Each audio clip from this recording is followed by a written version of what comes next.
Did you know that the average salary for a player in the NBA is around $8 million, while the average salary for a woman in the WNBA is only around $75,000? The gender wage gap in collegiate and professional sports is a prominent problem that continues to be relevant for women worldwide. Not only is there inequality in wage, but also resources, equipment, championship money, and more are all unequal between men and women in sports. Although men bring in more viewership, women and men deserve to be paid and treated more similarly in the professional and collegiate sports world, as they put in similar amounts of work and time. Next, we will be looking at the history and contextualization of the gender wage gap and the different salaries that play into the wage gap. Currently, the pay gap between men and women is around 84%. Even when comparing the highest paid men to women, athletes like Tiger Woods, Messi, and Ronaldo are making almost $100 million more than the top women athletes like Serena Williams, Maria Sharapova, and Naomi Osaka.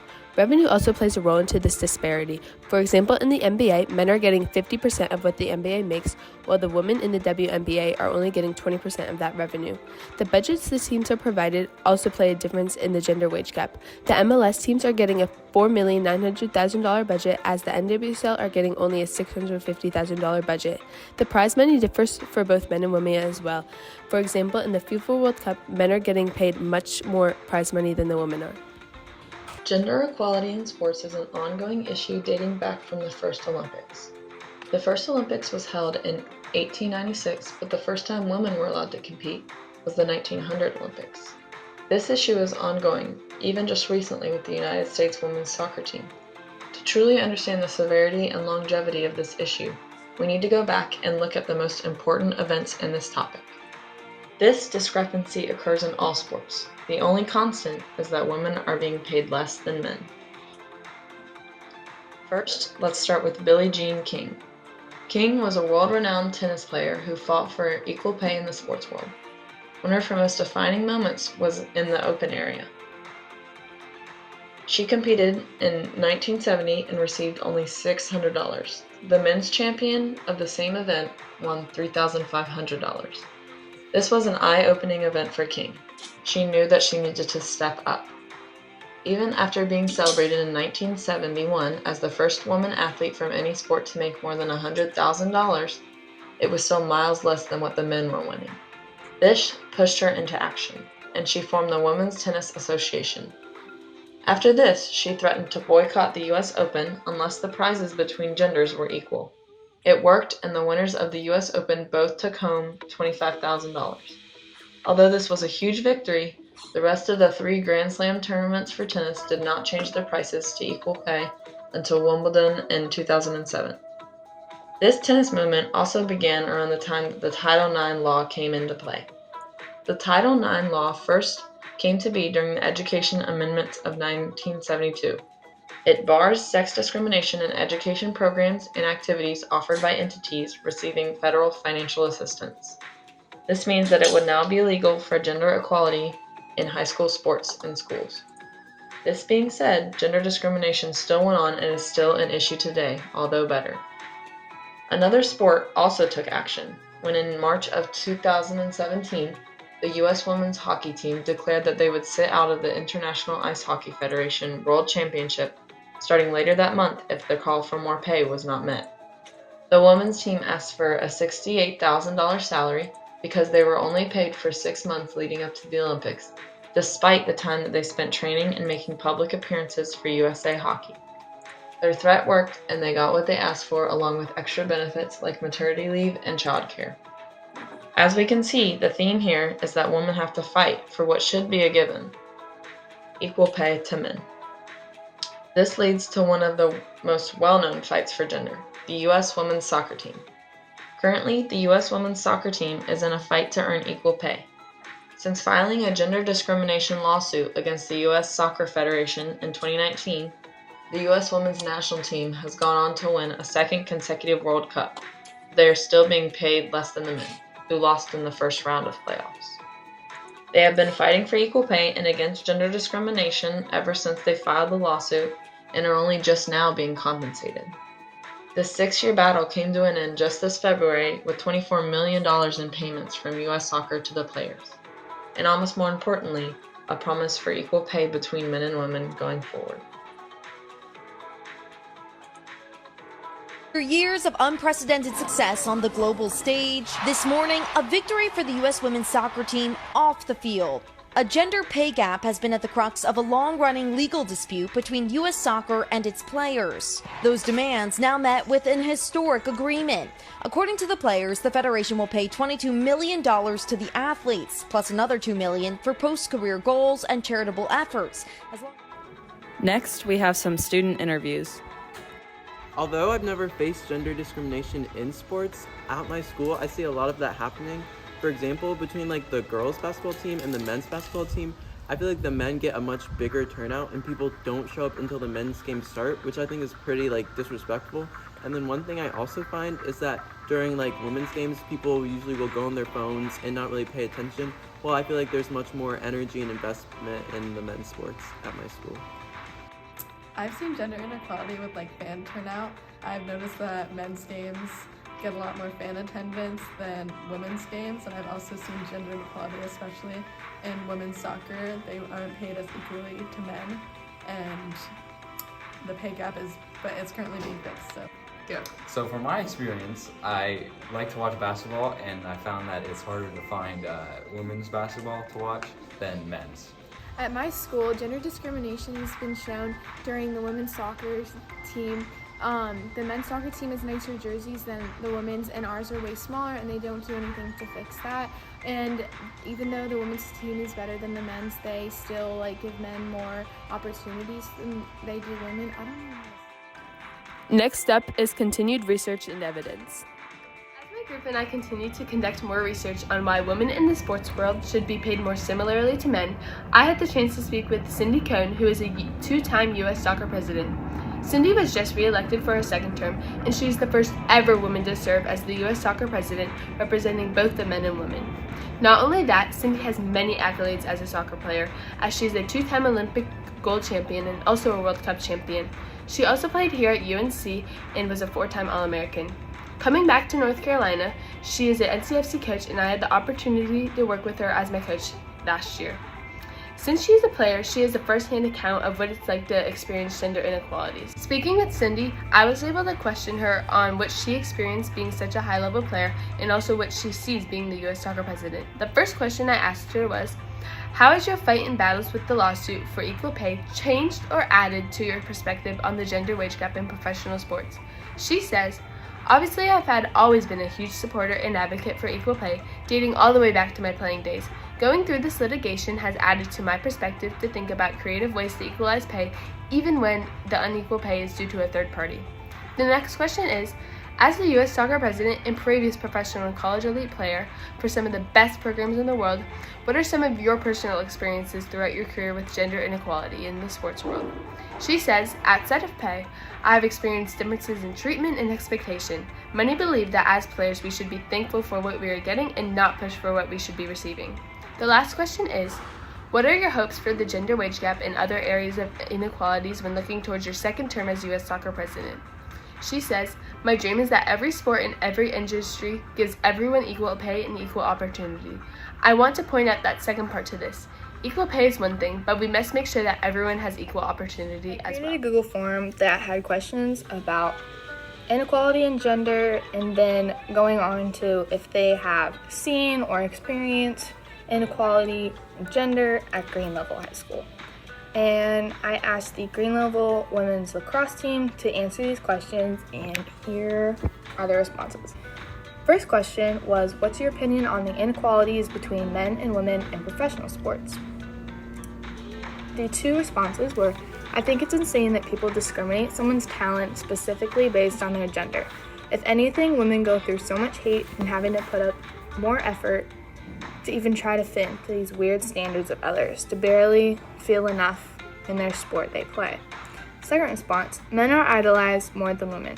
They get more opportunities, higher salaries, and get more attention in the media. You mostly hear about men's teams, but you rarely hear about women's teams.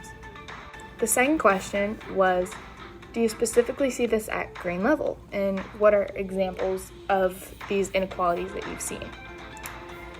Men are more hyped than women with their games, and no one really mentions or announces when games are for women over the intercom like they do men's sports, so people rarely even know about them. Plus, not everyone has social media, so wouldn't be able to reach other viable supporters.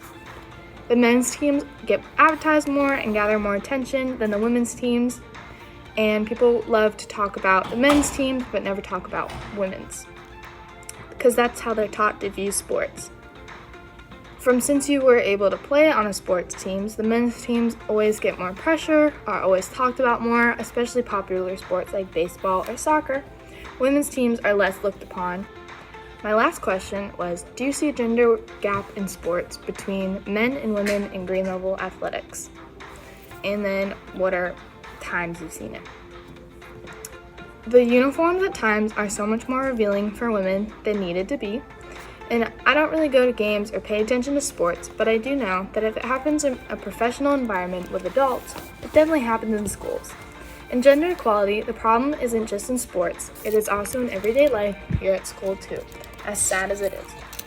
As you can see from these responses, there is inequality of gender, even in our schools, and we can start by fixing it by bringing it to the attention of the schools, just to advertise more of the women's accomplishments in sports, or just women accomplishments in general, and bringing more attention to women's teams as well as the men's teams.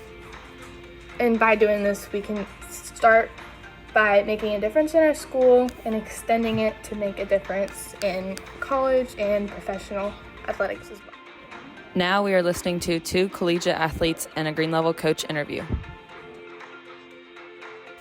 I have personally seen gender discrimination as a D1 athlete as far as the NCAA, which is like the government of college athletics.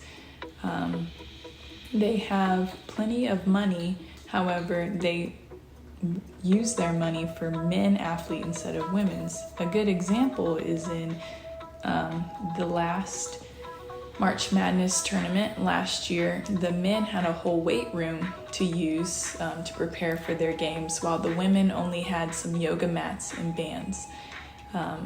So that's an example. Also, this year in the NCAA tournament for women's volleyball, they decided that the first 32 games would not have announcers. They would just be streamed on TV, but they would not have announcers, which is ridiculous because they could provide and they have the money to do so, but they knowingly choose to discriminate between gender and between revenue sports.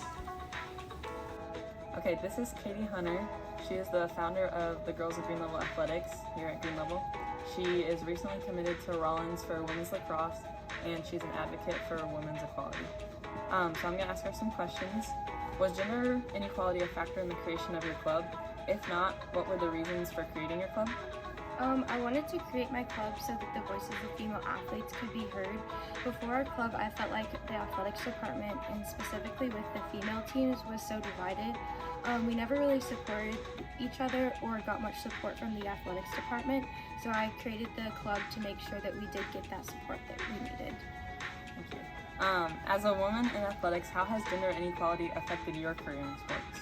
I feel like we're generally unappreciated, especially in lacrosse. We don't get much recognition or support from the athletics department. Sometimes the school and the students don't go to the men's events, and they kind of neglect to go or appreciate the females events. And I think it's really sad because it would motivate us, and it would help our fellow students to come out and support us, and it would probably make us do better if we felt like we were actually appreciated. Going into college as a student athlete, are you worried about any circumstances where you may face any inequalities in athletics? I'm not that worried about insufficiencies. The school that I'm going to is really supportive of women's athletics teams, and specifically the women's lacrosse team. I would say that it is probably because they don't really have a large football. They don't have a football team at my school. And when I was during my recruiting process, I did kind of focus on schools that lacked football teams, and I was kind of drawn towards them because I feel like a lot of times that specific sport gets a lot more appreciation than other sports, and women's lacrosse is normally neglected. So it affected my recruiting process in that sense. What are your hopes for the gender wage gap and other areas of inequalities when looking towards your college career in athletics? I hope that the gender pay gap will no longer be in existence with the new NIL deals for athletics and the opportunity for athletes to be paid. I hope that there's not a discrepancy in getting those deals between men and women's athletes. Any other thoughts? I think this is a really good project, and I'm really happy to see that someone's trying to raise awareness for this issue because it's a really big one in athletics that's not really talked about that often. All right, thank you so much, Katie. You're welcome. Female coach at Green Level, have you ever experienced any gender-based discrimination? I have personally not engaged or had that happen to me, but I do coach with a wonderful other volleyball coach who's the head coach at Green Level, and I know of experiences that she has had where her professionalism and her ability to coach has been called into question due to her gender. Other coaches saying things like she only got this job because she's a woman, things like that. Also, the different level of professional behavior shown by some of the referees towards female coaches versus male coaches, I've also noticed. But at Green Level specifically, with any Green Level personnel, I've never felt that type of discrimination based on gender.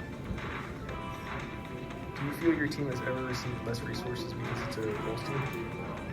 I believe this school does a really good job of balancing out resources. I'm also the treasurer liaison for the athletic boosters, and I know they do a lot of different things to help keep the amount of money that teams get as balanced as possible.